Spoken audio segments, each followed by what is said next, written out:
Hello and very good afternoon to everybody. I'm your host Prashik Walke. Thank you for joining us for today's Payatu's webinar, Introduction to IoT Security Assessment. Before we get started, please let me take a few minutes to introduce Payatu. Payatu is a research-powered cybersecurity consulting firm. We have decade-long track record with a singular focus on cybersecurity. Payatu's impact is delivered every day through our three verticals. Number one, community and conferences. Payatu run webinar hardware.io, a hardware security focused conference along with our initiative. Number two, consulting and training. We primarily focus on different security assessments.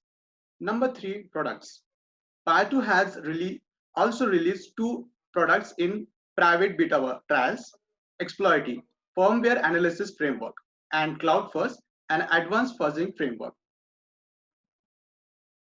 This slide is an overview of various consulting assessment we execute for our customers across the globe.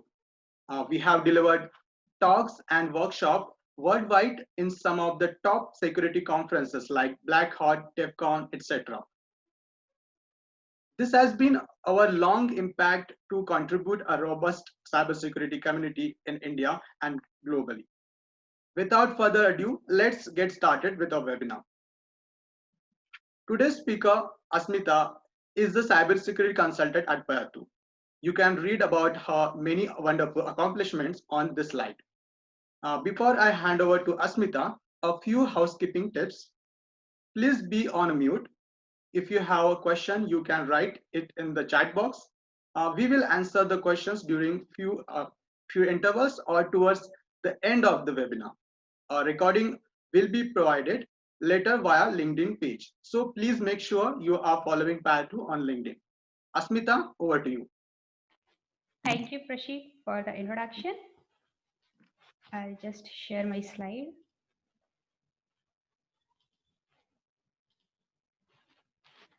So hello, everyone, and thanks for joining the webinar. So let's start, and I'll skip the slide as Prashik has already covered it. So today's agenda would be basically we would be covering introduction to IoT, and we'll see why do we actually need IoT security. We'll go through different attack surfaces of IoT, and we'll check what are the different pen testing approach and methods that give some of the tools that some of you, if you are a beginner, you can use it. And then at the end, we will have some basic demos. So it's more towards someone who is very new to this field or someone who has not much heard about IoT security or are into the development part. So IoT, yeah, it was first termed by Kevin Ashton in 1999. As per Wikipedia, it says it's basically the different networks of different devices which basically communicate and exchange data over the internet. When you see it's a model layer, inside this at the bottom, we have sensing layer, the devices that you actually see around you, the smart camera, the Fitbit, different devices that are seeing that collects the data from our environment. The data that is collected has to be sent over. The data that is collected has to be sent over. For sending that data, we have the communication layer. Once the data is sent, something has to be done out of the data. It could be either churning some valuable information out of it. It could be making your giving information to something or having some kind of user interface. That all the things are then at the management layer. So when you see the overall architecture, there are different ways in which the devices in this IoT ecosystem communicate. So at the physical layer, we have hardware devices that we see around us. So you have smartwatch, smart light, you have thermostat, and many smart things that we see around us. So these gives you the access to the physical part of the device, the hardware, that we will further see in the slide. How can we tear apart and can be used as an attack surface. Then this is one way in which this device, instead of directly communicating to the cloud or any end server, they communicate via gateway. So to communicate, this device to communicate with the gateway, they use wireless protocol like Bluetooth, Wi-Fi, Zigbee, LoRa. So this gives you the another attack surface where you have the possibility to attack the wireless network, the wireless part of this ecosystem. Similarly, instead of gateway, your device can directly communicate via your smartphone, via Bluetooth or Wi-Fi. Then this gateway has to, or any smartphone has to send the collected data from these physical devices over the internet, where the data can be managed or some analysis could be done on it, or it can be stored. So this is communicated via over the internet. There could be some attacks over the internet in this path, and or there could be attack possibility on the management side of the way. Next, you have where this mobile, instead of gateway, similar thing, you use your smartphone and smartphone communicate to the management layer. And other part is where your device communicate via the gateway to the end application or the management layer, and then via that over the management, once some of the data is processed, if it has to give the feedback to the user, it will give via the user application on your smartphones. So this is how there are different ways. So or sometimes this device can directly communicate to the cloud via the IoT protocols like MQTT, COAP, AMQP. So this gives you the different attack surface to look into. So in a nutshell, you have like an overall picture how this device communicate. It could either communicate via this way or via this way, or the different paths in which this ecosystem could be designed. And every part of this ecosystem might be prone to some kind of attack surface, which would be interesting to look into an IoT ecosystem. So when we talk about IoT security, it's not just about looking on the application side, the hard-coded credentials. It's also about how the data is communicated, how the devices are being, how the devices has been manufactured, how the hardware is it implemented securely. If there is user application, how that user application is being managed. So there are every aspect inside it. So yeah, no wonder IoT is almost everywhere, whether coming from smart homes, automotives, healthcare, industrial automation, retail, supply chain, energy. Like in every field with like upcoming technology, you'll see introduction of these IoT devices, use of IoT devices. It's like as per the source taken from here, by 2025, says will be surrounded by around 75 billion devices. So though we are very keen towards using these devices, which are making our life much easier and automated, but it's very important that we equally pay attention towards its security part. So for example, I have taken a few of these statistics from the sources mentioned below, where it says around 98% of IoT device traffic is unencrypted. So we saw the communication part where the device collects the data and sent over via the communication layer. And if the data that is being transmitted is not encrypted, that could be sniffed and something will be gained out of it by the attacker. Similarly, it says 57% of IoT devices are vulnerable to medium or high severity risk. So to what extent these devices, the vulnerability in these devices can harm the consumer or the application in which it is used. It can vary from medium to very high risk as well. And 41% says they can exploit the device vulnerabilities. So if some vulnerability is found in any device, it could be exploited to gain access to something more dangerous stuff. And 47% of his home network are the cameras that we use.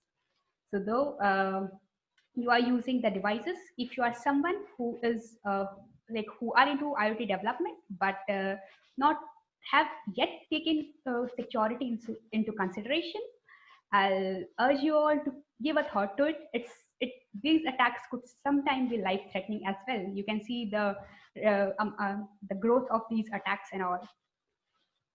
So yeah, you see your blogs and varying from the botnet attacks, plus the smart toys that are used by your children, the smart watches that you put on, every like so of the millions of IoT devices, even the Wi-Fi baby heart monitors. Like you can find such news and articles spread over the internet many, and these. So the thing is, we need to be aware about it. We need to be aware of these things, what's happening around us, and how do we want that our data should be go out, whether we want privacy, or or is it something that can attack us, or that can cause harm either to us, or if it's used in some industry, it could be harm to your business as well.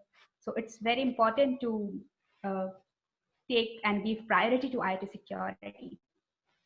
Uh, this is one of the recent attacks, Ripple 20 by Chess of Research Lab, that I'll like to discuss here. So they found around 90 zero-days vulnerability in millions of IoT devices. And just because of this TCP/IP stack that was used on these devices. So this also gives us a lesson that if by development we are using any library, external library, or we are blindly dependent on something, it's not a good choice, because you can see this TCP/IP stack is used in so many products around it. So this image I have taken from their website only, and you can see the devices from aviation to power grid to consumer devices to retail to medical devices. In so many devices, this TCP/IP stack had this vulnerable TCP/IP stack was used that made this device vulnerable to attack. So even if you are into development, again tell you to, or if you have not yet thought about security from the security perspective, I'll again urge you to please have and give priority to the security from the scratch of your development process, not at the end. We can now have the short look at the different IoT attack surfaces. So in our IoT ecosystem, we discussed about hardware device, and when we have these hardware devices, and these hardware devices check if the attacker gets the access to the physical devices, it can be tore apart, and there are many possibilities of finding different parts inside it. So the attacker, there could be some kind of debug ports left inside these physical devices that can give attacker the access either to its firmware or to communicate with the internal registers of the device. Sometimes it could be that you are storing your firmware or some sensitive information on the device itself on some external memory. So those data could be extracted as well.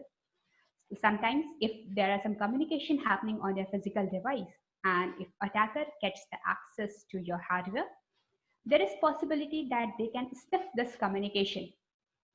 And if they are not encrypted, so they can be easily sniffed and seen by the attacker.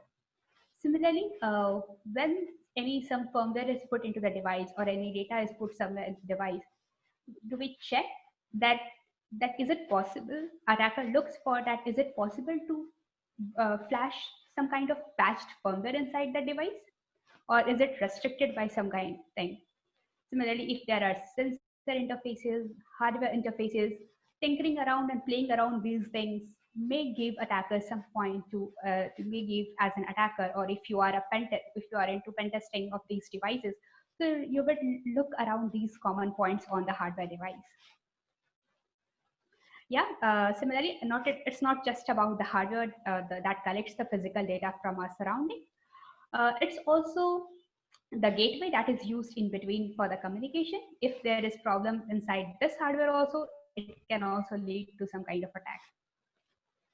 Next comes the communication layer, where if you have we saw how different wireless protocols are used for communication of this data from the device to one end to the other end. Similarly, we have IoT protocols, MQTT, COAP, etc. So in this gives us another attack surface where we check if where the communication is being accepted, if they are properly authenticated, if encryption is maintained, or if there are protocol vulnerabilities. So there are also protocol specific vulnerabilities that we need to check, and if there are some kind of custom protocols implemented by the vendor, does that lead to some kind of vulnerability after sniffing? And similarly, if there are different whatever radio protocols used, there are different attack surfaces with respect to those wireless protocols. Other end comes cloud, where the data is stored, data is managed, there are different APIs. So this gives the another attack surface on any IoT ecosystem. It could be your storage, how the device communicate, whether it is proper encryption is there, if they are using some API. So is it some third-party API use, or whether that is implemented securely? And there are generally web cloud related vulnerabilities that you can look into if you are looking into this part of the IoT ecosystem. And then other part comes as mobile and the end user application, where you provide your the user is provided with some kind of mobile application or web application. So there could be specific to this application related vulnerabilities, where you can look into OWASP top 10 vulnerabilities. Um, and then you have at this point also you check for storage, how the communication is happening, whether it is properly encryption is happening or not, if there is some hard coded data. So these attack surfaces gives you a lot of point to look into an IoT ecosystem. So yeah, if we look into this thing, and there is a lot of things that we should take part if we're into this, if you want to get started into this part.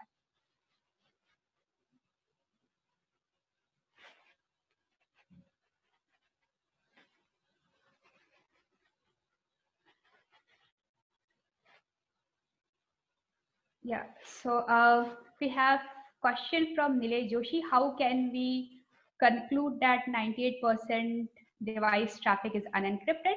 So this I have not concluded. This I had taken from the sources that I mentioned in the link below. So yeah, this was not concluded on my side. And Shodan helps to find the vulnerabilities in the IoT. Yes, on the Shodan you can find related to the networks and stuff, and the related IoT things. Not complete all the, but yes, you can find the open like MQTT related devices that are on the net. So I'll go through very basic pen testing approach and tools. So since this thing we have seen there are so many possible attack surfaces for an IoT ecosystem. What I'll do in this section I'll take each of this respective attack surface, where we'll discuss different tools. Because it's very difficult that one person can get started on all the part of this IoT ecosystem. So for example, currently I am into this hardware and somewhat of the firmware part. Some people who are very good at radio part, someone at application part. So it's up to you what field you want to get started in. So in this slide, I will just have a brief look at it. So when it comes to security test coverage, so it's that varies from the hardware part to firmware. Then you have authentication, accounting, authorization part. Then we check for the encryption part, where the encryption is properly implemented. Then you have cloud related stuffs, and then the user interface that is provided. If third-party software used, that is another part of the test coverage, and the IoT protocols if they are used. So yes, when you are working for some client, it's not necessary that we need to cover all the parts. Sometimes it might depend on the scope of our work. But at general, we have this thing. So it's not, if we are if you are very new, so just don't keep the misconception that if we are good at either just the application or the cloud, that's all with the IoT security. It's not like that. We have to be good at, like if any IoT ecosystem test coverage is being done, all these things should be covered ideally. Then a general approach where when the testing, so if you are about to uh, take project some client for the IoT security assessment, so what first thing is done is, first we gather the requirement from the client. So or whatever the client requirement is there, what testing they want, what kind of device it is, then we narrow down the scope of our work. So whether we have to cover all the test coverage, or whether it is specific to either hardware, firmware part. Then we have some kind of knowledge transfer with the client, like it may be regarding asking for some kind of user manual, how the device works, or or whether it's a complete black box kind of testing. So sort of knowledge transfer with with the client about the product. And then we perform our own reconnaissance on the device to test what are the different attack surface that we can find. So depending on our scope, there would be hardware analysis, cloud analysis, mobile application. So on the hardware part also, when it comes and when you break down, there are two things. Either there are obviously how the device is communication, how the device has been manufactured, and different parts on the hardware itself, how the communication is happening. Another thing also is there's some kind of software that is running on your embedded device, and that gives you so that's the firmware. Basically, that's the main business logic of any vendor or the brain of the embedded device. So there are firmware analysis. Similarly with the clouds, the software part, and how basically the whole protocol is happening, and with the mobile. And then after performing all the analysis and your test, we have to prepare the report. So if you are someone who want to start in this field, I would say that yes, report is also an important part of this whole process, because though at the tester level, at the pen tester level, we do perform tests, we might understand some of the technical aspect, but it is not always necessary that our client, because it's our responsibility to make our client understand that how this vulnerability can affect their device, or how do we think that what's could be there, how risky could this be. So I generally always I would suggest to, with whatever test cases you are performing on your device, it can be either be failed or pass, but keep screenshots of everything, so that when you are giving it to your client, you can be able to explain them what are the test cases you perform and which failed, so that it could also give them an idea that okay, this part might be the strength of my product, or which test cases passed, and the way you can reproduce those stuff so that they can do check on their side. So report has to be well explained, so that even if client is not technically very good, you can at least get some better approaches. They can able to understand how risky the vulnerability that you have found could affect their product. So yes, we should never neglect the reporting parts. That's very important. Then you submit with your recommendation, they give back with the correction, and then you again retest the device, and this goes until that gets fixed.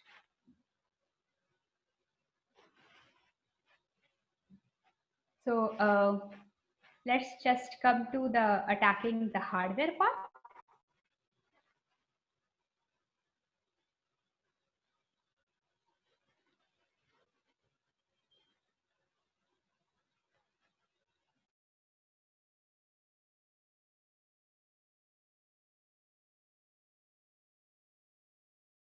to be asked to the client for IoT pen testing. So yes, Arun, here it could be first like we can make it clear that whether they want that test to be completely black box or somewhat they can give us the information. So most of the cases they are ready to give the information. So if the product that you are testing, and obviously that comes to you mostly when it is not released in the market already, so it's very new, so you can ask some of the, if some kind of, if it's a big setup something, you can ask the basically the user manual of how the setup, so that it can make your starting approach easier, so that you can at least set up and see how the device is actually working and what the things are. Second thing is, so once you get, you can take the kind of data sheet of anything. So generally, if they are using some kind of proprietary chip, so if a vendor is using some kind of proprietary chip like Qualcomm or something, they might not give you the data sheet, or sometimes they are helpful to give you at least the screenshot of the part that is required by you. So if you are into hardware, if you are into hardware testing, in that case that you might be interested in knowing what kind of processor is running. So once you have the hardware, you can see the which processor is running. If that data sheet is available online, there is no issue. But sometimes the data sheet is not easily available, so in that case sometimes they might sometimes give you, yeah, the data sheet screenshot.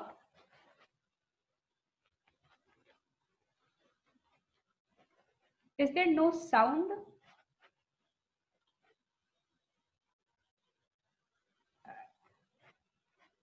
I hope you all can hear me. Yeah, thanks.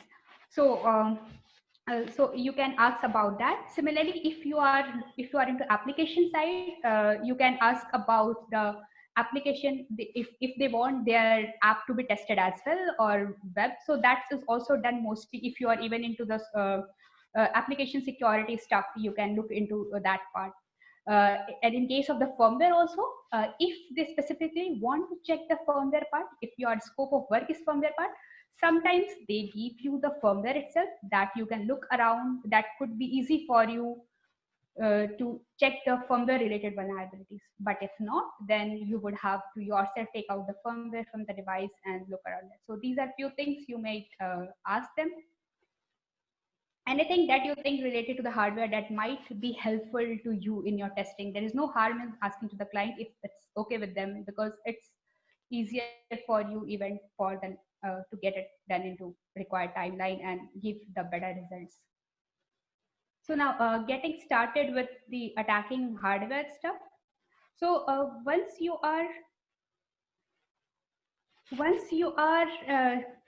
this is for anyone who is interested or is excited to get into hardware attacking and hardware pen testing basically of the IoT ecosystem. So this is the hardware part. So this is the first stage is reconnaissance. So even if you don't have the hardware with you, or just as a part of hobby you want to get started with some device, what you can do is in some of the devices they give FCC ID. So it could it's mostly with some devices which have radio stuff, or some like US based device, they have this FCC ID number. So there is a user friendly website fccid.io, where you can go and put that FCC ID number here over here and search for that. After searching, you would find different PCB images or the internal hardware details. If there's some radio, then there would be radio details. So for example, we had the FCC ID of one router.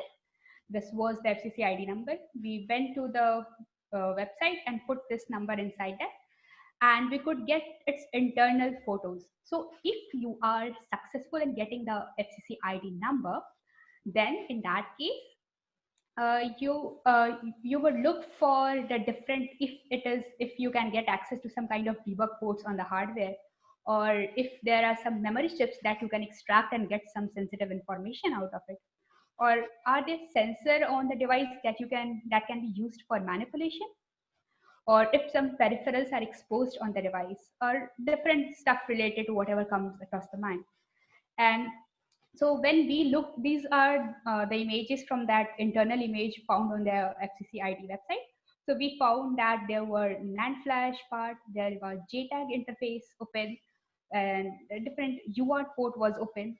So this gave us a brief idea that, okay, it means this, there is possibility of different attack surface on this hardware. They have exposed many attack surface on it. It means you can, if you find that you have got some interesting attack surface, you can go fetch the device, tear apart the device, and get started. But yeah, mostly we don't find FCC ID number always. So in that case, you have, and if you have the physical access to the device, that's very good. You can just tear down the device and start hunting. So so you can gather information about identified components. So if you get the device and if you tear down, you get the PCB. At the end, I'll show you some of the things. I have kept some of the components with me. So at the end of the webinar, I'll show you what things you can look on the hardware part. So if you tear down, you got the board inside it, the PCB inside it. So on that PCB, you start looking for things that which processor is used. Is there some memory chip? Is some sensor used? Then how do you identify that whether it is a PC processor or a memory chip, or whether it's some kind of cryptographic chip, or what is it? So the best thing is look for data sheet. I mean, data sheets are your best friends for this purpose, because anything you have opened your device, you can find many test points on the device. You can find many chips on the device. Take look at that chip number, use the microscope to get that chip number out of the device, Google that, and if it's commonly used, you will find its data sheet.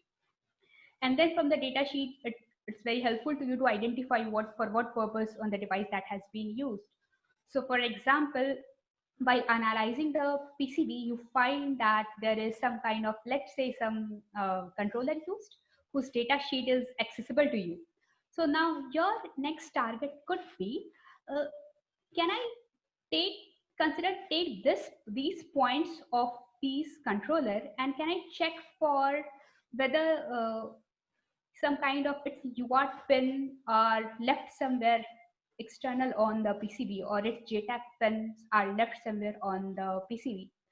So so from the data sheet, you identify which pins of that processor corresponds to either UART or JTAG or other pins, and whether those pins are left out somewhere. So you can use the tool to check those connectivity and identify if you can get access to those points, whether these test points can give you some valuable information.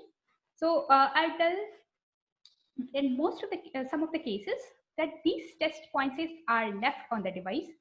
Just the thing is, they're not marked, or pin headers are not out. So in that case, we need to identify using various tools that I'll discuss in the next slides. That would be helpful to you in identifying this point and perform your attacks.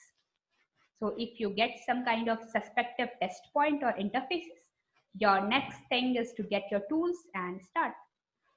So coming to tools, multimeter, this is the most important thing that we should have if you want to do like hardware stuff. If any one of you are from the electronics background, you must have used it most of the time. So this is something when you have these probes that you are seeing, this you can use to measure. So this device you can use for measuring the voltage on your device, for checking the connectivity. So if in the previous slide that I was talking about checking the connectivity of the pins on the processor to the pins that are left outside on the PCB, you can use the multimeter to check the continuity. If I have this, I don't know if it's visible. Yeah, so if you can see this multimeter I am having, so this thing what, and these are the two probes. So what, I don't know if it's visible. Yeah. So if you can use this to check the continuity on the 2 points of your device. So you can, it has its continuity board over here. You can also look on YouTube how to use multimeter if you have never used it. So I would suggest, if you want to get into hardware stuff, do have a look at this, how to use it. And you can use this thing, and it has a buzzer and it beeps if the continuity matches. So I have some stuff that I was talking about. So this is your, let's say from camera, I have just taken out this piece, tear down the camera. I've got this PCB with me. And with PCB, there are many points inside it. So when we looked on this, there we found some kind of test points that might be interesting for us. So for example, here are many test points and chips used on the PCB. So your thing would be to take the data sheet and look for what these things are used for. There are many traced points, as you will see yellow dot points, so which you can measure the connectivity with the chip and to identify for what purpose they are used on the hardware. Similarly, you have many pins. They can be, might give you access to UART ports on your device. So you need to look for and search for those pins. So if you can see these 4 points, or I don't know if it's visible. So if this can be seen for, so they are like the UART port if you test the connectivity. So tearing out the device. If you're new to hardware, I would suggest go take any old device that is at your home and start tearing and start inspecting basically. And yeah, so this is important. Other is USB UART serial adapter. So sometimes what happens, your device, the embedded devices, for example, the smart camera that I just showed you, it has it has some hardware communication protocol, let's say UART. So that communication protocol might not be understood by our host machine, the laptops that we are using. So in that case, we need some kind of adapter which can make that can make us able to communicate with those protocols. So we use this USB to UART serial adapters. Um, we have multi-protocol adapters. So yes, apart from UART, there are other protocols also of these embedded devices. So for example, you have SPI, there are I2C, JTAG, SWD. You can search about the hardware protocols later. And so it's not very good that for different protocol, we should have different hardware. So there are multi-protocol adapter. This is one of them, Exploit Nano. There are other as well, like bus auditor and anything. And these multi-protocol adapter, it's not that it just support UART, they support different protocols that can help you to communicate with the device. Then you have logic analyzer. This is very helpful when sometimes we are not very sure what the communication protocol is used on the device. So what this does, it just captures the signal, and it has a software. This is Sally. You have a software, you download it, it will just show you the signals that are captured on this channel, and then you can either reverse that to find the protocol, or they have their tools that can detect that you can set and check which protocol is supported and which gives you some kind of uh, like useful data. So this is also very important tool that you should have. Other is JTAG scanner. So in previous slide, while hardware reckon, I had told you that we need to identify, we need to basically identify if some kind of JTAG debug ports like JTAG UART are exposed on the PCB. So for in that cases, we generally, one way is we take the data sheet of the chip, we use the multimeter, and we do everything manually to identify those pins on the PCB. Other automated approaches are, there are certain tools like bus auditor, JTAGulator, JTAGinum that helps you in identifying those pins automatically. So And JTAG is the cheapest one. That's on just Arduino. You run that code and it works. So there are some drawback, obviously, that in this case, the voltage, you have to take care of the voltage level. But this JTAG regulator and bus auditor, they have adjustable voltage thing. So that's not the problem in their case. And they also support different protocols. Like they also support UART, SWD, similar is with this thing. So they just not identify the JTAG. They also help you in identifying UART, and I think I2C SWD pins automatically. So that are very helpful in our pen testing and saves a lot of our time. So we should have. And then other is SCFI. There are tools, but the reason why I have mentioned Chip Whisperer is because I intended it for beginners.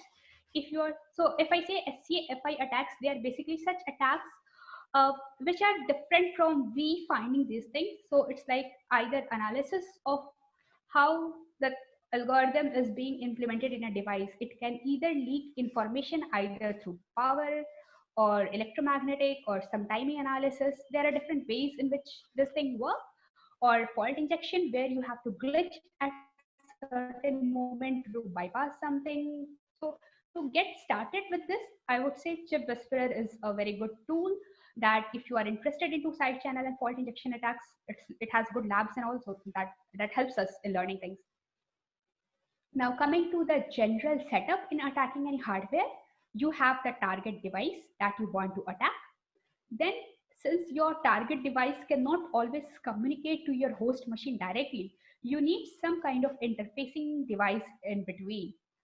So for that, before you connect anything to your target device, there are two things that you should be that you should take care of. One is match the voltage level. So if you are connecting your device A with interfacing device B, make sure the voltage levels are compatible to each other. Either you can sometimes burn also if you don't take care of it. And also make their ground common. So these things you keep in mind when connecting the two things. Then you have your connection.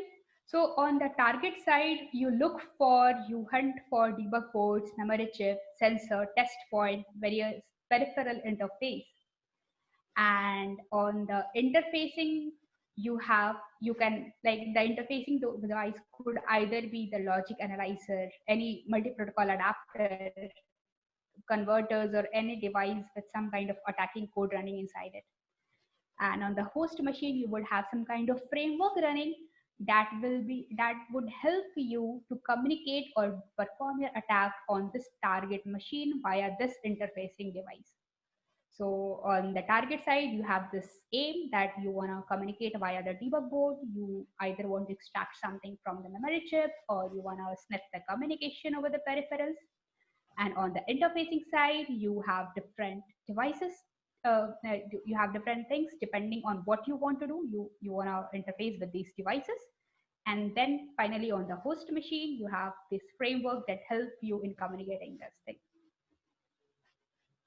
And on attacking hardware, yes, possible things that you would look for if you attack an hardware that are you able to get success in getting access to the root shell? So if you have got the access to the debug ports like UART, you might get the access to the root shell of the device. Are you successful in extracting the device firmware? So for some vendors, their firmware are IP for them. So if someone is able to extract the firmware out of the device, it's like very risky and it's a big business loss for them as well. Similarly, if there is by sniffing the communication, you can get some sensitive information. If there are some hard-coded sensitive data stored, you can get access to that. If some kind of crypto algorithm or secure boot is implemented, these are a bit tough, but not impossible. People have already done a lot of work via side channel and fault injection stuff. Then other thing is you can check whether is it possible that you can do the changes in the firmware and then you can put back the malicious firmware inside the device. Similarly, you can check if you can manipulate the sensor on the device, or if you can perform some kind of denial of service attack on the device. So attacking the hardware can give you different possibilities. So this was just one part of the IoT ecosystem, where if you are interested, you can go into.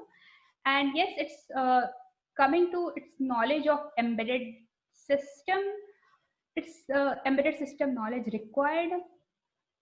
So Ashish, it's not you not to be very hardcore knowledge of the embedded system, but yes, basic hardware related stuff. So related to the voltage related thing, how you do the connections, how the device communicates, basic hardware stuff we should have a look at. Because in this case, you don't have to do embedded development. You just have to take into consideration different hardware related stuffs, or the mistakes that can happen while manufacturing the PCB thing, or what are exposed on the hardware part. Then attacking, next comes the firmware. Yes, the hardware that we see around us. The thing, why is it working the way is it working, is because some software is running on it. That is the firmware thing. And it's very important, as we had seen in the hardware thing. Via hardware attack, there might be possibility that an attacker gets access to the firmware, or sometimes these firmware are easily available for the download on the vendor's website.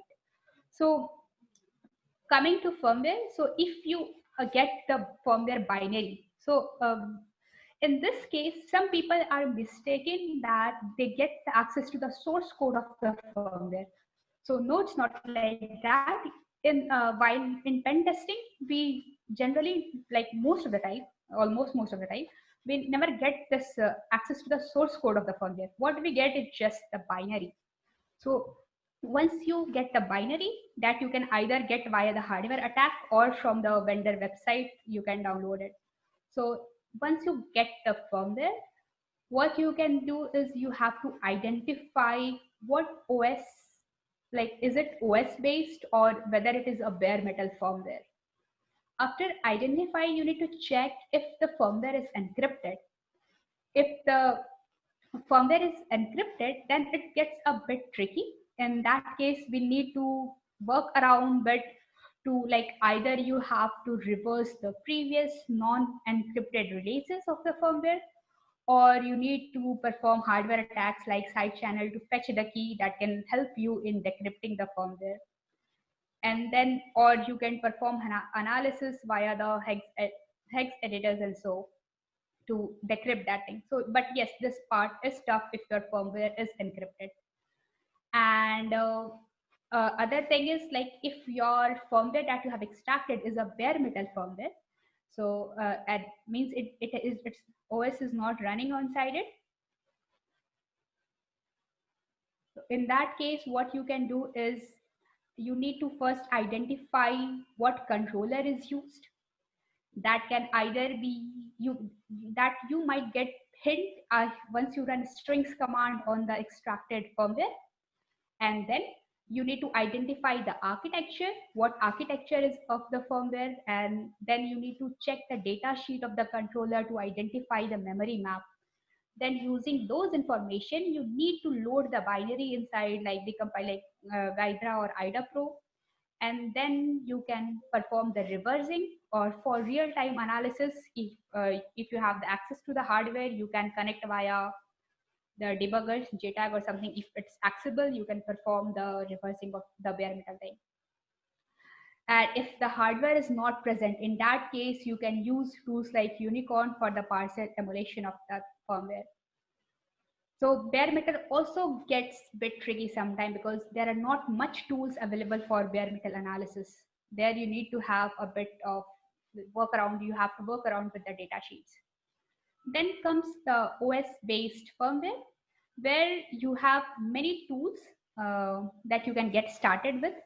And yes, one thing, at the end of each slide, I have mentioned many links respective to different attack surface. So you can go through these links to get more detailed information about them.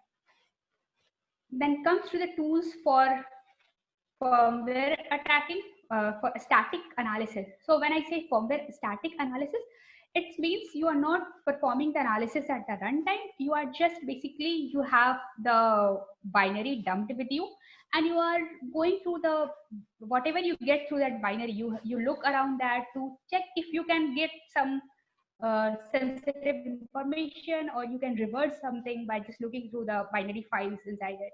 So the very basic tool are hex editor. You open your, there is also bless tool that is helpful in like editing part and searching things, to open your binary in hex editor.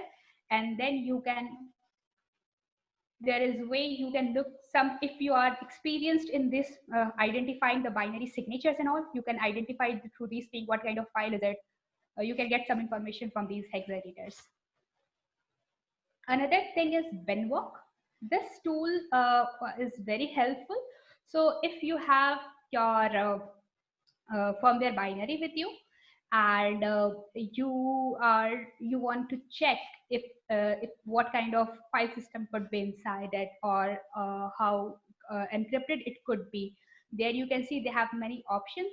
You can also completely extract the, if it is not compressed too much, and if it is easy to extract, you can extract the complete file system inside it. So you can do the binwalk -e and the binary name.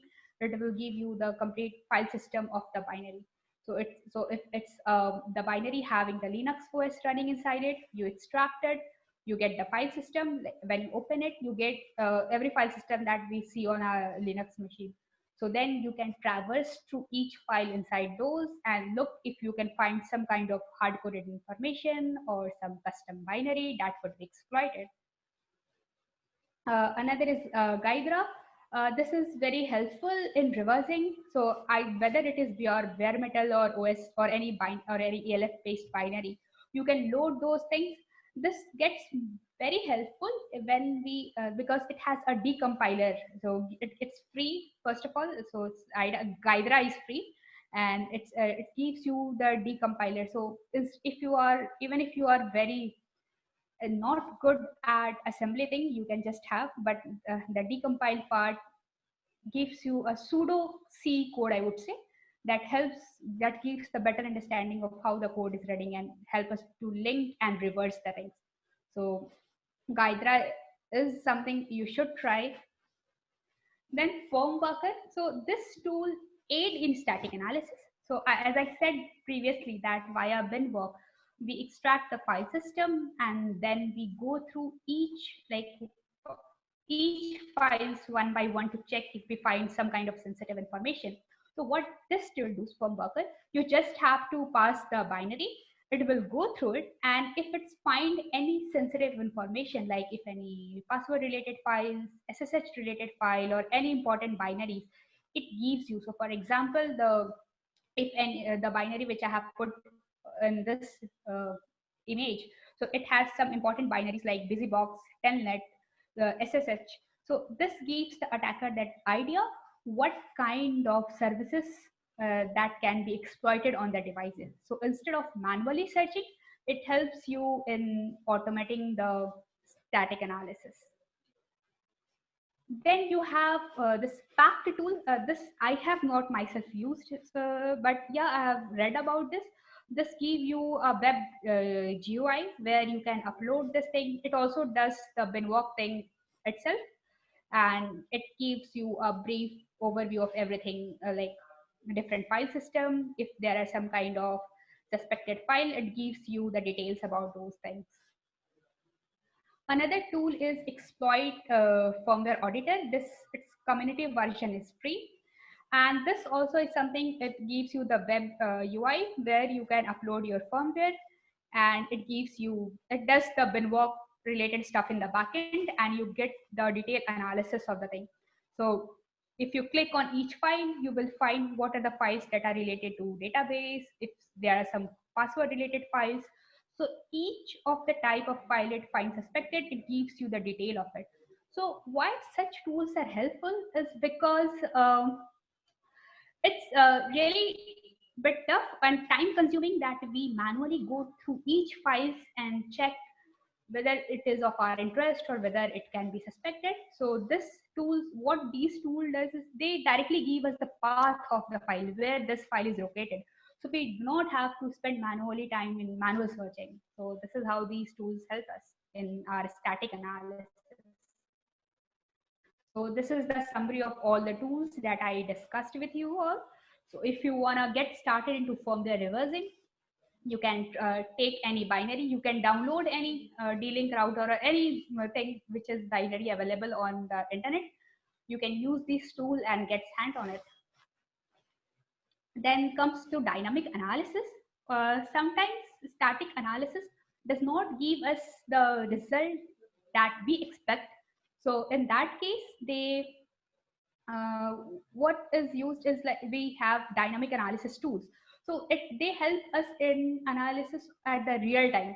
So we have tools like GDB Multia, KMU that helps in emulation part. Then we have Permadyne, Unicorn that is built on top of KMU, Chilling that is also built on this KMU.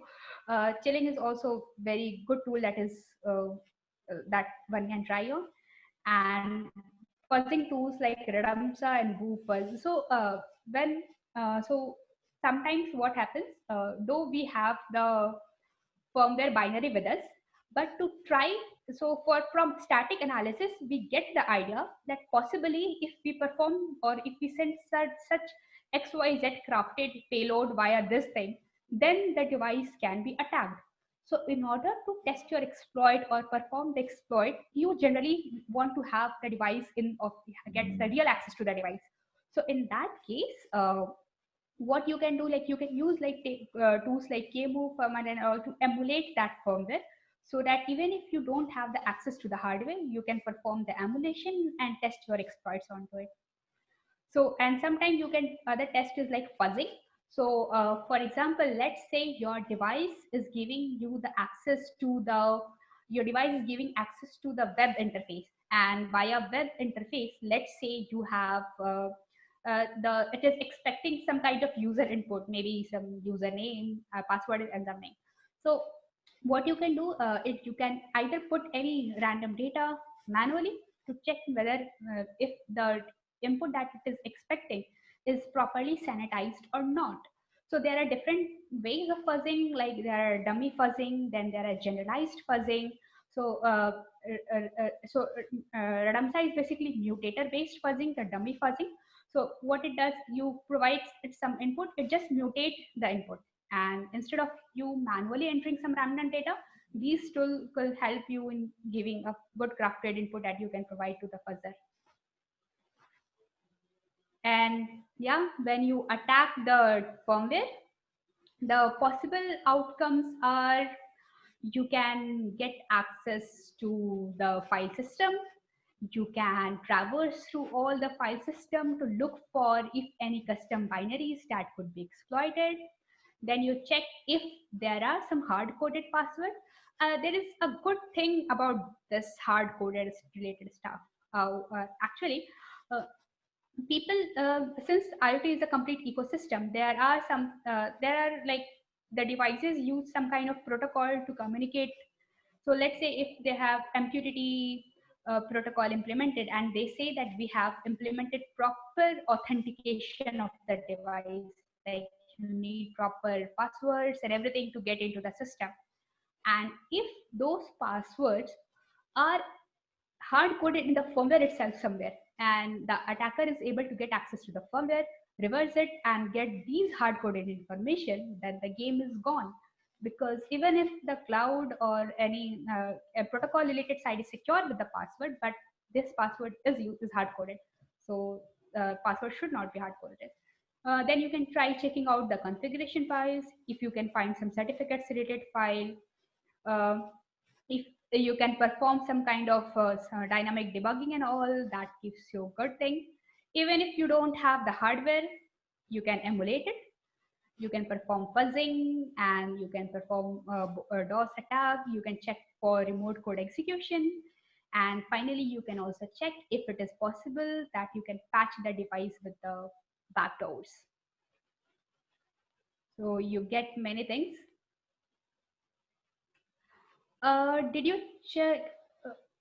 I have few questions I'll take. what are the list of the software which all can be used for testing? Yeah, firmware, Chandra, I have discussed. Few others also related to other stuff I'll discuss in the next slides. Any enterprise commercial tool available to perform IoT security. So a single enterprise does not give your every tools.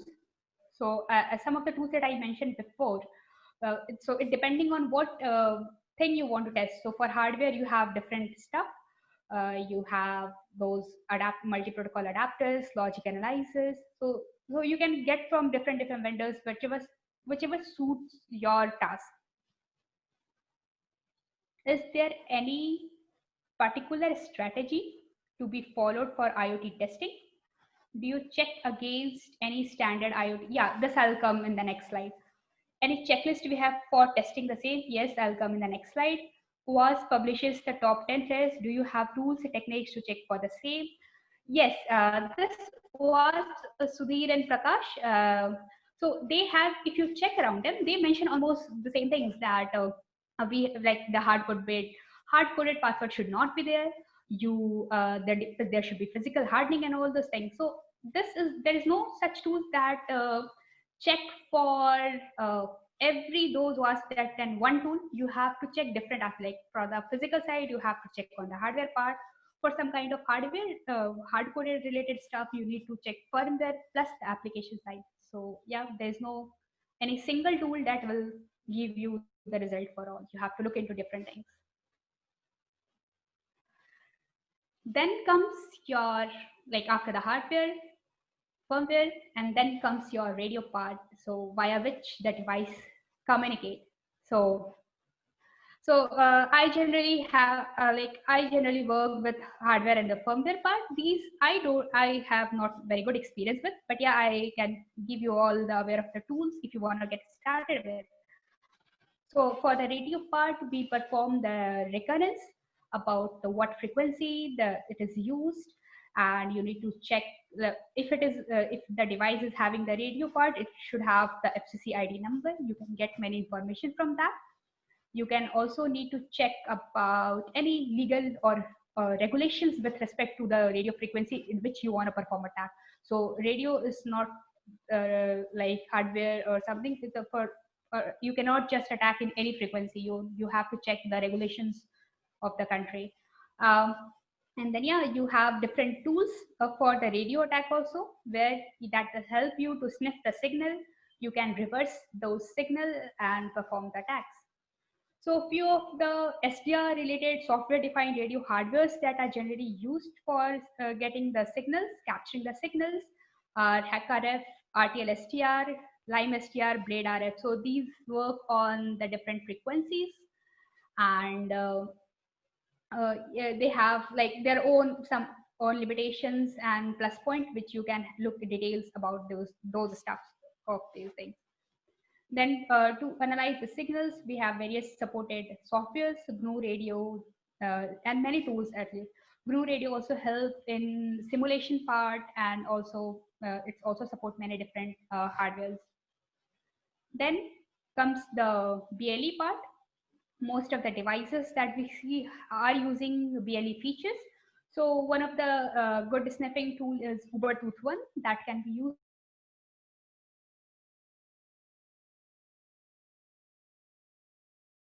Sniffle. This was recently released, and it has some plus point over that Ubertooth one. You can check it. And then Bluetooth adapter, which is generally required if most of the time our laptop does not have the inbuilt Bluetooth of our laptop does not support all the features. So this BLE adapters are helpful in communicating with the BLE devices around us. And when it comes to tools for BLE sniffing, there are many, like Bluesy helps you in like all the drivers related stuff. It gives you tools like HCI tool, which help you in scanning to identify the MAC address of the device that could further be used by the get attacker, that can help you play around with the characteristics of the device, read write characteristics of the device. Then you have Crackle that helps you to crack this encryption related stuff in the packet. You have exploit framework that also has many APIs that helps you in attacking BLE related device. So these the tools you can use for your, you can have a look around it if you want to get into this radio part. Then similarly, there are tools that helps for ZigBee. So there are certain hardware tools. I have just mentioned, I think, 3 hardware tools like ZigBee Auditor, Atmel RZ USB stick, and Appimod. These tools basically they support this ZigBee thing, and you can sniff the communication using those things. And this Killer Bee framework is specifically for ZigBee security, which provides many features that and supports many hardware as well. And similarly, exploit framework that supports these ZigBee related stuff, where you can scan the network and perform related attacks to ZigBee. Then there are some widely used tools like Scapy and Wireshark that you should have a look at, that helps you in like packet tracing properly, dissecting the packets to understand what, if you capture the packet, and understand how you can take the approach and decrypting those packets and understand analyzing basically. And if you can, there are these tools that I discussed before. They also provide like there is also feasibility that you can directly export the capture packet in PCAP form, and then you can open it in the Wireshark, and you can have the look around it. You can get many sensitive information, sometimes also maybe some credentials as well. So when it comes to attacking the radio devices, you can, yes, sniff, you can look for scanning on sniffing the data. You can perform the replay attack. You can again just fuzz the signal and perform the DOS attack. And if some kind of communication is happening, you can decrypt and get some sensitive information out of it. And if even the over-the-air update is happening, in that case also, if this thing is not encrypted properly, that may give the attacker the access to get access to the device. Then comes the part of IoT protocols. In this case, so first, as I had already talked in the beginning about like protocols like MQTT, HTTP, COAP. So in this thing, these protocols, you need to identify what protocol is used. So what helps you in identification, like if those IoT protocols have like standard documentation, so you need to check if from the device documentation if it is using some kind of protocol, or you can have network scanner and check for the default ports, and or either capture the packet in the Wireshark and analyze it.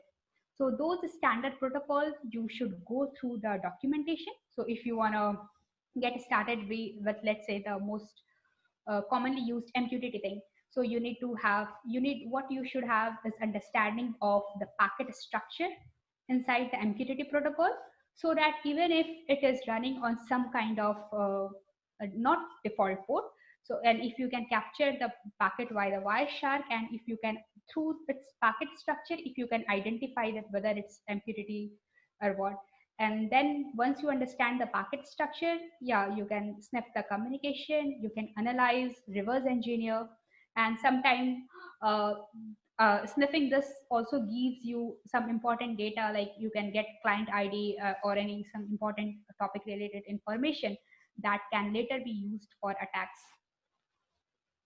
So from attacking the IoT protocols, so one is Wireshark, obviously, that you can use to sniff and get information. Another is again exploit framework. They support MQTT and COAP, and then also the fuzzing tools like Scapy can be used to perform the attacks on these devices. So this is another. So if you are just taking the screenshot of this thing where you can check over here like message. This is the connect packet. So even if someone is seeing this, they should first understand the different packet structure, what they mean for. You can also see just by sniffing, you can get here the password, and this password thing, if it is not encrypted properly, client ID and everything. So it's very important. Like if you are pen testing, then you should have sniff, and you can look if these are properly encrypted, or you can get access to the information. And on the developer side, it is important to keep these data encrypted. And On attacking IoT protocols, yeah, you can scan the device, you can sniff the data, after you can like replay same thing and perform the denial of service. You can, if you are getting the data, you can decrypt it.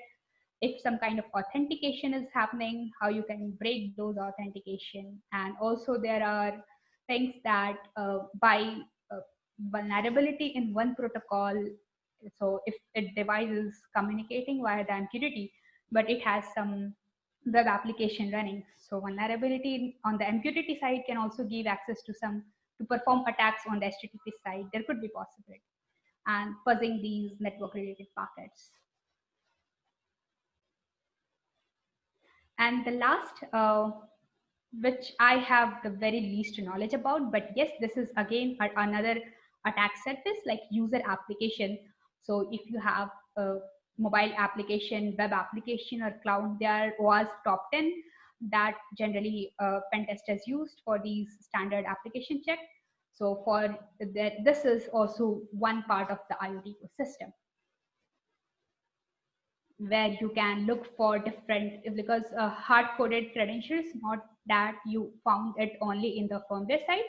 There are pretty chances that you can find these hard-coded credentials on your hardware side and on the application side, mobile application or the web application. They may also give the backdoor. You can also get the backdoor via the application, and then you can look for some standard web mobile related attacks. And again, for the remote code execution, DOS, and if some OTA is performed, you can also get that information about this using the application reversing part. So yes, these are the general security guidelines. There's not a very standard, but yes, I would say the guidelines and the best practices that are suggested by these organizations. So yes, was IoT top 10. You have IOXT Alliance that keeps you around. They have 8 principles that should be followed when you are developing your IoT product. Then you have IoT SCF. They have divided the products like in different classes depending on the kind of risk, whether it is basic, medium, or high.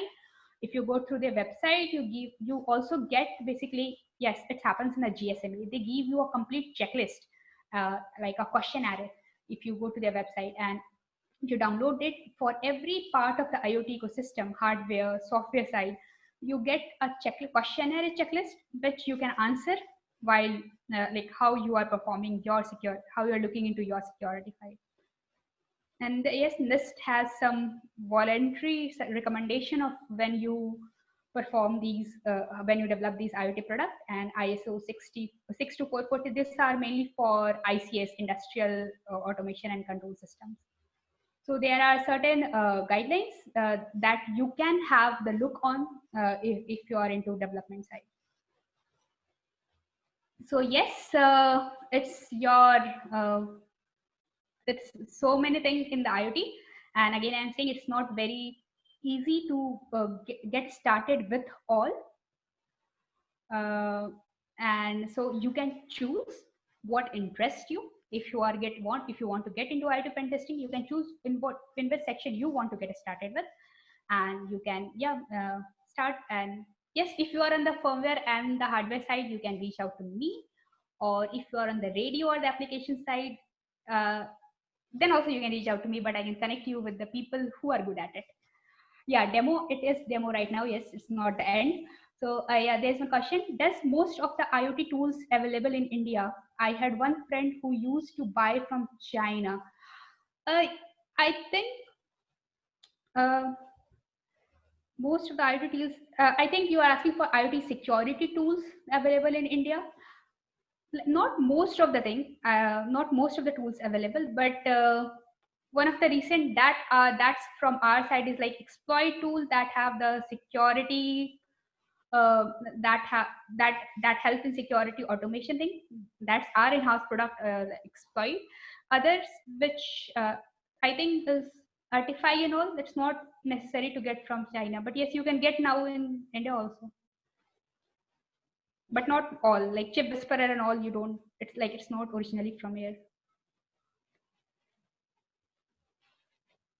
Yeah, it's demo. So the first demo would be related to firmware extraction from JTAG.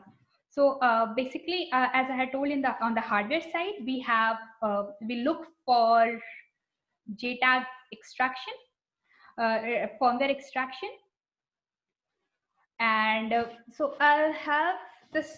I don't know if it can be visible to you. So this is the Diva board that I'm having, the exploit Diva board. This is basically, it's not, it's basically for someone who want to get into starting. And so what generally you can see the pin headers over here. So on the real device, these pin headers are not present. They are uh, basically they're just test points are out, but they're not, pin headers are not present. So in that case, you need to identify using either multimeter or the scanners your JTAG pins, and you need some kind of multi-protocol adapter to communicate with. So I had this multi-protocol adapter that I used for communicating. And yeah, so in this case, if you check, so for that, first we identify which controller was used on the Diva board that I used for the Diva board that I used. So the Diva board was using this STM microcontroller. So the first step was to check the data sheet of the controller and identify which are there some UART port onto it or that supports. So I was UART or JTAG related stuff. So I can see here the USART RX, USART 10. There are also, we were also able to find JTAG related stuff. So using this pin map, so first we had to identify what was the package of the IC. So you should also look for different IC package type when you are on the hardware data sheet. So we had this LQPF64. So from this we got the pin numbers, and from the pin numbers we were able to identify different trace point on the board. And then the next task was, if I want to extract the firmware out of it from the microcontroller, I need to know where inside the memory of the controller the firmware lies. So through datasheet, we identify the address where the firmware lies. So this is how we connected. So this is the multi-protocol adapter, exploit nano multi-protocol adapter. This got connected to the JTAG pins of the Diva board, and this is how the connection was as per it. After this, they are the standard pins of the JTAG protocol, TMS, TCK, TDO, and TDI. And after performing this, this was communicating to our host machine. So inside of a host machine, we were using OpenOCD tool. So OpenOCD tools help us in communicating to the JTAG part of this chip. So I just have the video.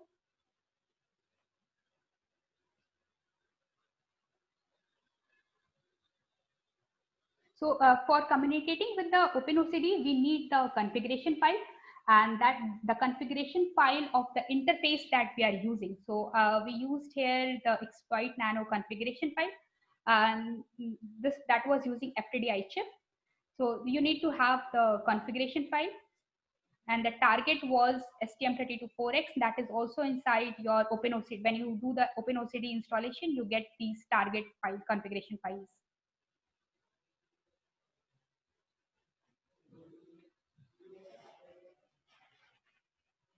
And then you open your OpenOCD.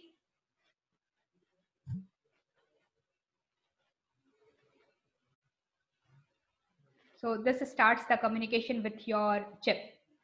So it listens on telnet and GDB server. So you communicate via your telnet localhost, and via this you can send command to communicate with your device. So you can dump the image. So it's like you can have a look at the OpenOCD commands. So there is one of the command is dump image, the file name you want to dump in, and then we'll put the address from where we want to dump. This address we had taken from the data sheet, and then we want to check the length. Length was also taken from the data sheet, basically the total length of this address. And then you can dump this. So it's not every time so easy in the real-time device. That's basically for someone who is beginning and want to understand how this JTAG can help you out. You can get access to such tools and practice on it. So this is how it dump the firmware, and then you can just check. So you can get various strings inside the firmware. So this says that this firmware is not encrypted at all. So this is another vulnerability. You can then uh, open this firmware inside the tools like Bless, and then in the Bless, further you can do the changes.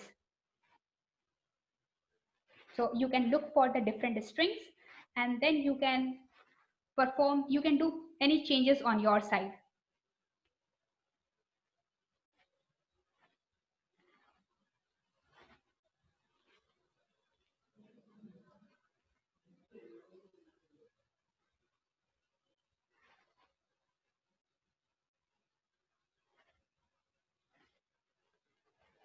There is network lag.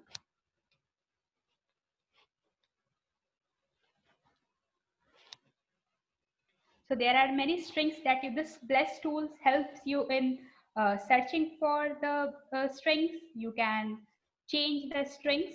So in this thing, you can change anything. You can save the binary, and then also you can repatch the binary. So this is how you can take any of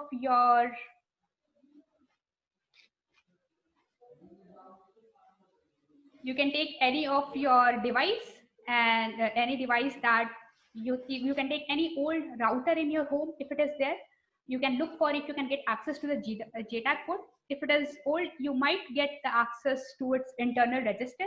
You can go and check out OpenACD website and commands. So you can also modify the memory value at a particular memory address on these devices. So it's something good if you want to have a look at it. Another is we have it's already so we have data extraction from memory chip. So this is something if you have some external memory present on your device, and you want to have a if you want to extract data from it. So in that case, you need to read the memory chip. So in that case here, so I have taken the same board. Inside that we had the memory chip 24x256. We went through the data sheet of the memory chip, and from the data sheet we identify what were its we identified the kind of memory chip it was. So it was I2C pin, and we identified its respective pin, SDA and SCL pin via the data sheet, and we connected those pins on via the multi-protocol adapter that was connected to our host machine to communicate to sniff the data from these chips. So in real-time devices, it's not always that you can directly get the data when the chip is mounted onto it. If the trace pins are out, it's good for you to sniff the signal. If trace pins are not out, sometimes you need to desolder the chip from the device, so take out the wires from it, connect it via these multi-protocol adapters, and extract the thing. So this in this case, I have used the exploit framework that supports I2C protocol. So this was basically one of the Diva challenges that I used for demo. So it was asking for the password, this I2C, and so we had to identify the password by extracting the data from the memory chip. So this framework has so many, so we had to read the just I2C EEPROM. So just so this is not just for this framework. You can use any framework that that supports these protocols, and you can communicate with those memory chip easily.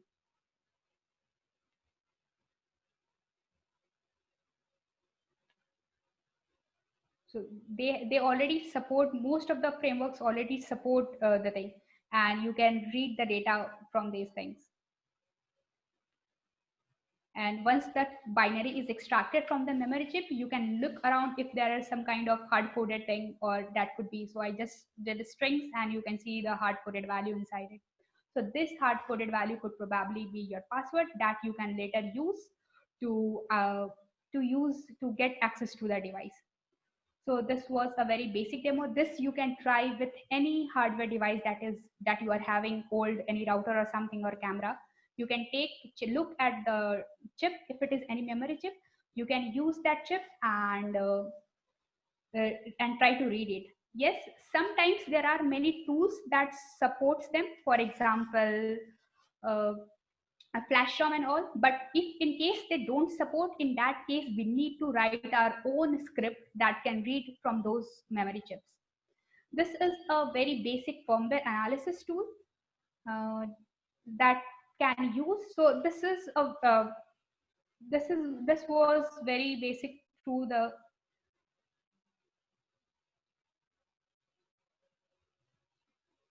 I'll just fast forward this video.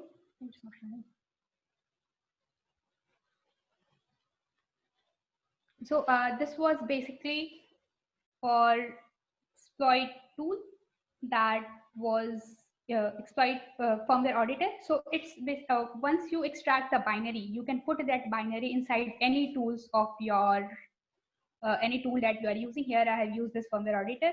Then once you load the binary inside it,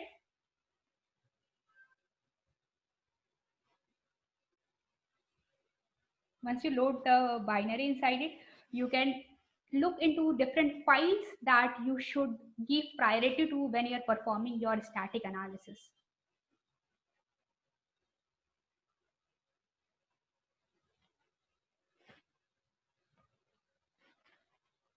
So what I just did in this step is I have just loaded the firmware binary.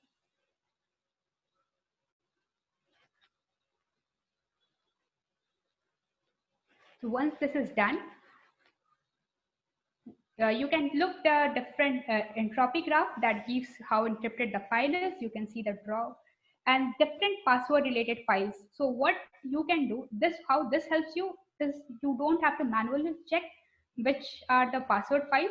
So if you are beginners and not aware about the files you should look for, these tools helps you directly going to these location and check for. You do not have to go through all the files, only the files that is of interest to you. It may be password related files or something configuration related files or crypto related files. So this is how such tools helps you in.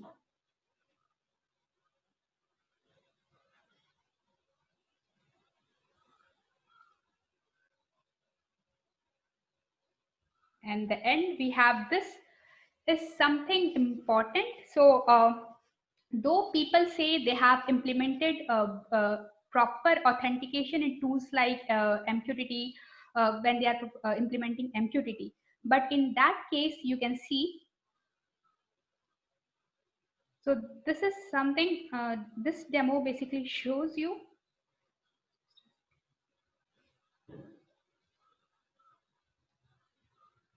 So this demo basically shows you how, even if password is implemented, but how simple tools like these frameworks can just help you in cracking those passwords. So it's always, the motto of this video is generally is recommended to keep your password that is not guessable and all. So though it is said that this is authentication is maintained, but if it is not properly maintained, it can be cracked. So you can see here connection is refused because it needs some kind of password.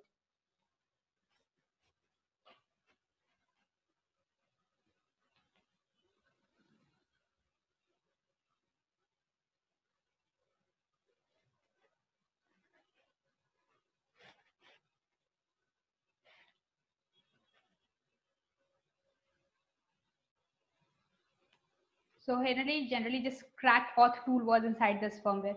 So we just use this crack auth tool with guessable password, guessable username with admin, and a list of and a password list. So these were having the some of the default password list. Use this inside this password file. Basically this brute forcing using this tool.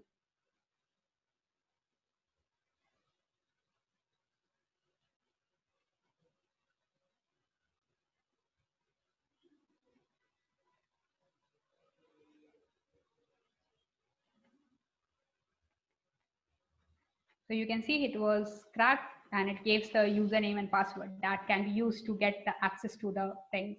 So generally, this topics which are subscribed, this is the system related topics, sys which should not be easily accessible to any attacker, that gives the information about the whole system.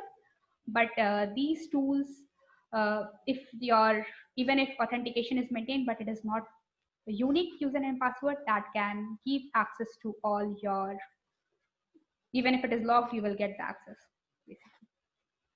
So here you can subscribe to the topic. So you now can see the thing which was not accessible is now all the topics can be seen on this, all the system related topics. So this is how these things should be taken care of. And yes, so sys is basically the system related topic. So in MQTT is basically a publish, subscribe, broker. So in that case, there are certain topics via which we communicate. So there are this sys is a system related topic. So these topics gives you the information about the internals of the system. And if anyone is able to access those topics information, they can get important information of like the system related information of the device. So generally these information should not be like leaked. How we trust the tools? You mean which tools? The testing tools or the device? Yes, test tools. So it's not also, for example, when work, let's say, it not always gives you the correct result. So yes, it's not easy that you will always get the correct result. Sometimes you get the wrong. So it's generally, I would say, come with the experience. Like even if we are getting XYZ result through a tool A, but as per our observations, since we have worked, we find that this is not something that is supposed to happen. Then we try with different tools. So this is how basically I do, and I really don't know how to trust the tools. It can give the wrong information sometimes. What is, since we upload binaries? I didn't get this.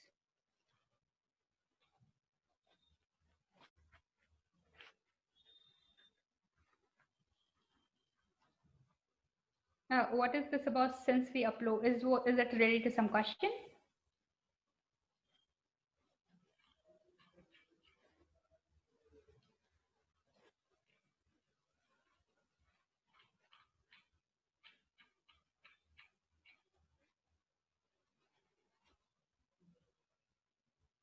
Internal org binaries to external tools. Can you reframe your question? I'm actually not getting what you want to ask via this question.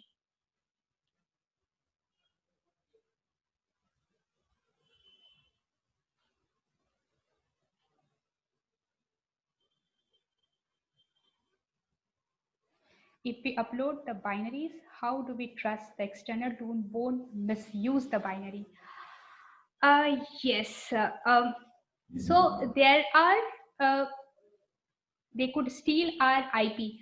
So yes, this is something, this I'm not sure in case of community version, but I'm pretty sure if you are getting some kind of license from somewhere or having some kind of NDA before those things, they before using the tool, and if your binary is truly IP1 and you want to contact with, it's someone you want to get your binary get checked with, you can have an NDA sign between you and the person tools you want to have use with it. So that might that would help you to get your things protected. Organizational security policies are restricting us to share data outside. But yes, in this case, again, as I said, NDA, because since if you are developing products that need security concern, I'm pretty sure your organization must be having some way to get its security assessed. So from wherever you are getting your security assist, or if you are doing it internally, if you are getting it assessed, you should have those NDA agreements between the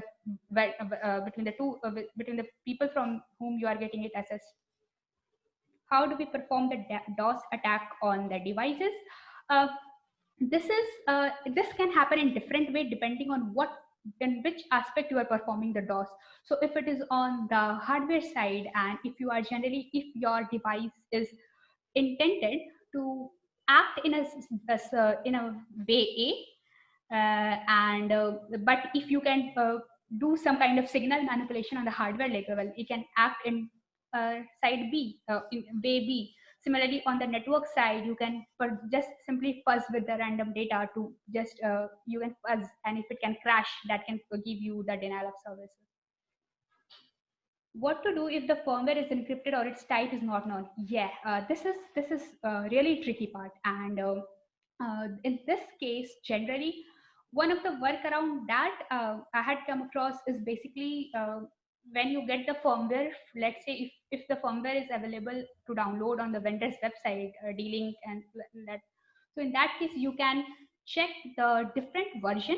So there is one transition version of the firmware that in which encryption algorithm is present, but that firmware is not encrypted. So that can help you in reversing the firmware and reversing its encryption logic.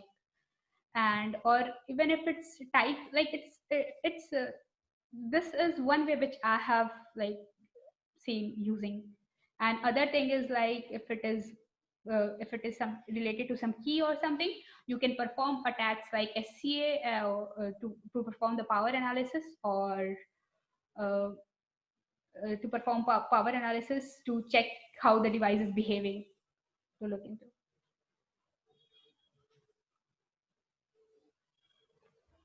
How can we do FISCA with Arduino? Uh, this fault injection type are mainly related to the timings.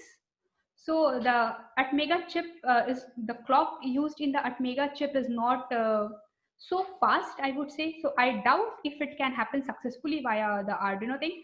And when you talk about things like Chip Whisperer and all, they have used FPGA. You can certainly you can make your own. Since Chip Whisperer has like everything open source, you can certainly use the FPGA to make that chip that can perform attack at the exact timing basically. So here clock issues could be there.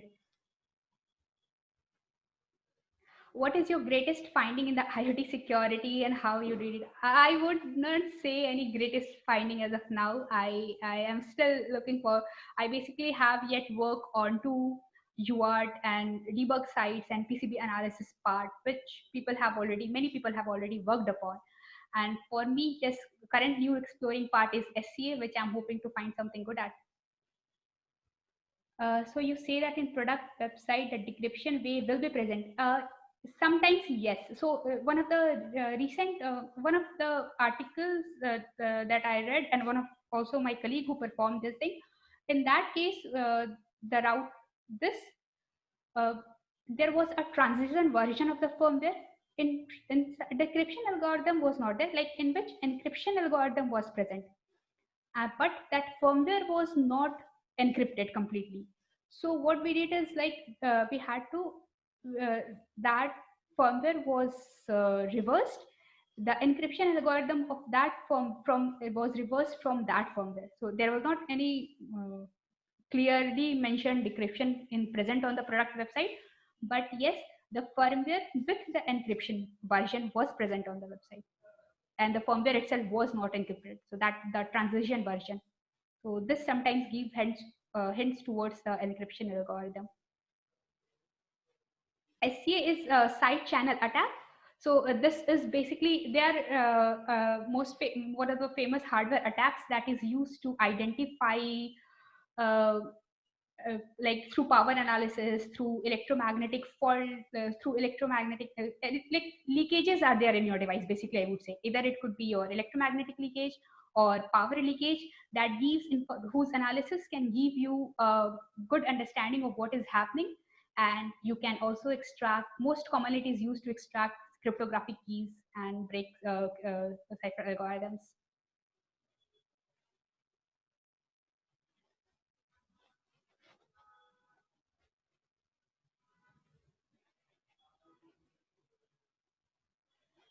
Okay, suggest me what is the first step to, so first you need to decide the domain you want to get into, either because getting into everything is not always is very tough. In fact, about me, I am not good at radio and the application side. So you need to decide the domain in which you want to work. So after deciding the domain, you can take some vulnerable application. There are already many tools with respect to things. If you are looking for hardware, and the tools I have already mentioned in the today's slide, which you can look into with respect to the domain, the part of the ecosystem you want to get started with. And you can try very simple examples with respect to same. And for example, if you want to get into hardware, you can take any old router or in your house. You can first start inspection of the hardware, what is there, what is not there, what should you look at. Then with like simple tools, like you can have simple less expensive tools like multimeters, logic analyzer, to at least play around with what is happening on the device. Similarly, on the firmware side, you can basically download any firmware which are more prone to vulnerability you have heard of. Many blogs are also there, people have put on, like TP-Link and all the stuff. And you can take out and just start with the basic tools that are discussed in the today's slide. And similarly with the radio part, you can, for example, if you want to get started with BLE, you will have some small, like less expensive, very cheap BLE small watches that, and you can have the BLE adapter. You can, and there are already tools, Bluesy type to HCI tool, which you can use for scanning and all. On our website also, Payatu, we have blocks which can help you in started with this thing. In case of ICS security mostly have the standards that we should look. One of the standard ISO 62443 that I mentioned, they follow standards. And in that case, like if you want to get into ICS, you should have, like, we should know about the standards, plus it's and other part remain most same to what I generally discussed today about the hardware thing and what all that's used in the device. How to decompile ELF binary? ELF you can directly load in tools like Gaidra and IDA Pro, and in that case you also don't need to put from it automatically. ELF has everything, all the headers, and also the Gaidra, for example, Gaidra identify everything, and it gives you you have to just load it in the Gaidra and you will see the decompiled part. You do not have to do any extra effort in the ELF binary.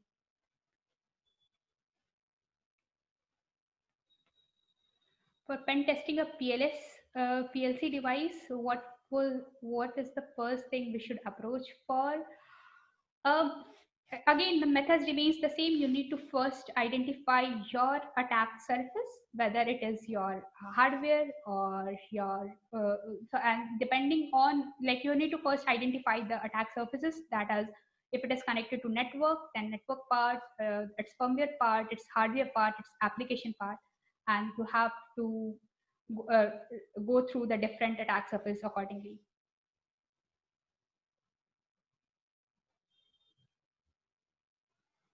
How to take a reverse shell with the available binaries in running firmware? Should we add more binary to perform more action? Yeah. So in this case, sometimes when you extract a firm file system, you might get some binaries which are already present inside it. And if you anyhow able to exploit or run remotely that particular binary, that can give you like netcat is present, netcat binary is sometimes already present in that, in their file system. So you can directly if you can somehow able to run that file, then you can get the access. And even if you add any certain binaries, that I don't think would be of any use, because that would be more of patched firmware. And in patched firmware, that's it's basically it's not always very possible that you can that your device can accept the patch firmware. But if the device is not securely implemented, you can add the backdoor, for example, these netcat related binaries, and you can get access to the shell. Yes, videos would be shared.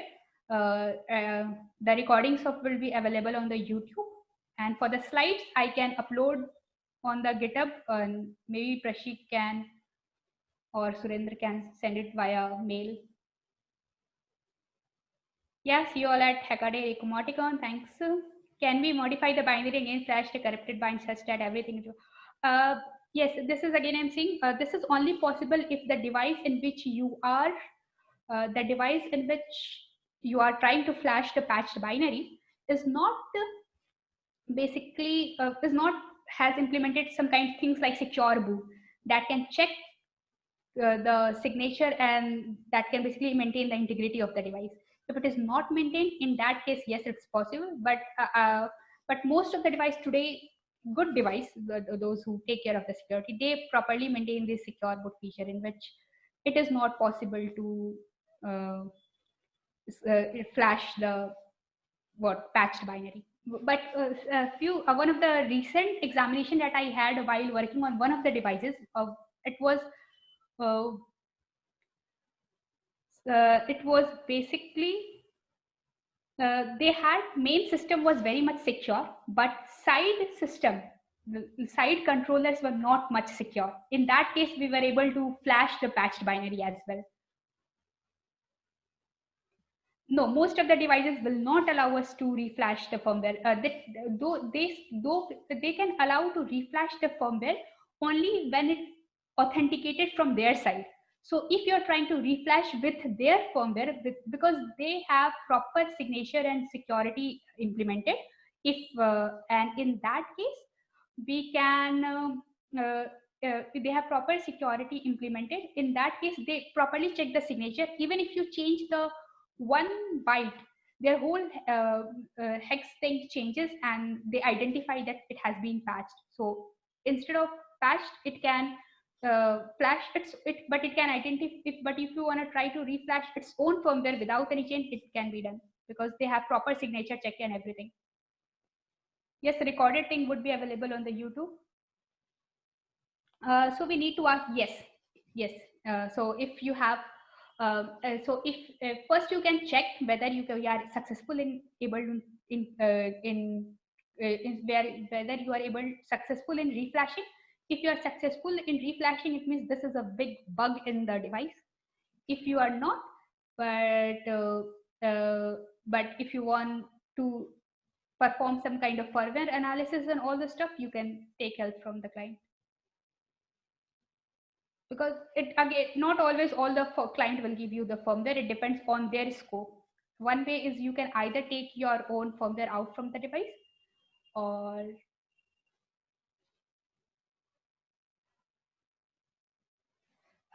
side controllers basically some of the big system, apart from the main SoC, there are other controllers that are responsible for controlling other parts. So let's say a device XYZ, they have a feature ABC. So for some feature B and C, there could be separate controller A and B. So those controllers might not be protected. So instead of main SoC, you can also try targeting those other controllers that are used on the whole device. I think we are already out of time. Just 1 second, and then I'll pass the. I want to share with you all one blog link. So this is our series of blog, which you all, if you are very new to it, you can just have, this is part 1. There are almost 18 parts of it. So you can later have a look at it, and sure, you can reach out to me if you have any query related to hardware and firmware thing. I'd like to hand over to Prashik.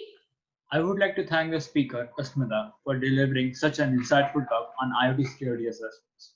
If you have any other queries, you can reach out to Asmita via LinkedIn @Asmita-Jha. A big thank you to all the participants who were present here today and for being ever so active.